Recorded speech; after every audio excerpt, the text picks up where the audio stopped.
by Mark Lawrence and Mott pundit and former Liverpool defender share this with Liverpool played very differently in the first and second half of their impressive Champions League win over Manchester City, but they got both approaches absolutely right. The way they played before the break was a signature display by a Jurgen Klopp team, showing no respect to the opposition and giving them no respite. Liverpool's attitude was basically to tear into City, and there are not many sides who would have been able to cope with that. The pressing game is clearly one of Klopp's fortes, and every time one of City's players got on the ball, it must have felt like they were facing a swarm of bees.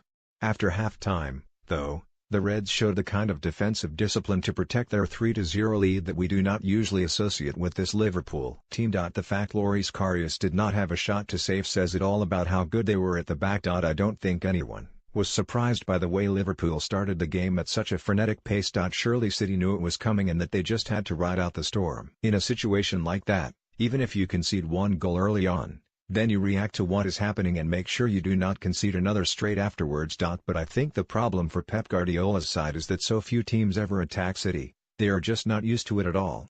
Normally you would say that during that first half spell when Liverpool really rattled them, they just needed to sit in, defend and make life difficult for Klopp's side, by denying them space for example. They could not do that, though, because they don't play that way.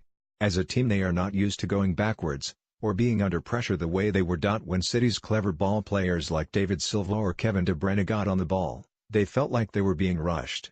When that happens, then it doesn't matter how good you are, you start making mistakes. Liverpool knew then that they had got them where they wanted them. Look at the difference between what happened at Goodison Park on Saturday when City beat Everton 3-1 compared to the first half at Anfield. Everton let City play, while Liverpool said "oh no you're not." It meant City were never in control of the game in the first half. They got that back after the break, but then Liverpool were set up to stop them, which they did. Up front, City missed injured striker Sergio Aguero massively, his presence, and his experience too. Gabriel Jesus did not offer either, and in fact he looked raw. Aguero is such a clever player that, when his side are going through a difficult spell, he knows when to stop trying to run in behind people because it is not working, and to hold the ball up instead. City could have really done with his new when they were trying to get a foothold in the game in the first half, and then trying to find a way through the Liverpool defense in the second. Aguero was unavailable so Guardiola had no choice, but I think his decision not to play Raheem Sterling was a mistake. It left City looking lopsided and unbalanced, with Kyle Walker their only outlet down the right. That meant most of City's attacks came down the left, where Trent Alexander-Arnold did brilliantly against Leroy Sane. Alexander-Arnold was seen as a potential weak link, but he rose to the occasion, and I think he was helped by the surge he got from the atmosphere generated by the home fans. He was not the only Liverpool player. When people speak about the special European Cup or Champions League nights at Anfield, they do it because the atmosphere is electric. I know, because I've played in them. If you play for Liverpool on a night like that, it is almost like somebody boosts you and gives you an extra 20% on top of the energy and ability you have got. That is the difference the crowd makes. There are not too many grounds where the home players can get that kind of lift when they come out, but the Reds fans know exactly what is needed to get their team over the line. City never really got to grips with it at all. I think it was the occasion more than any tactical mistake by Pep that proved most costly in the end. This was the perfect example, really, watching absolutely brilliant players like De Bruyne, Silva and Gundogan almost self-combusting in front of your eyes shows the effect that Anfield can have. The ball ran for Liverpool a bit, and you could argue that two big decisions went in their favour. Mohamed Salah was offside for their first goal, and when City had a goal ruled out in the second half, it could easily have been ruled onside. In fairness, though, in a game like that you earn your luck, and Liverpool did that with the way they forced the issue and took the game to their opponents. Credit for that has to go to Klopp, and what I see is his rallying call.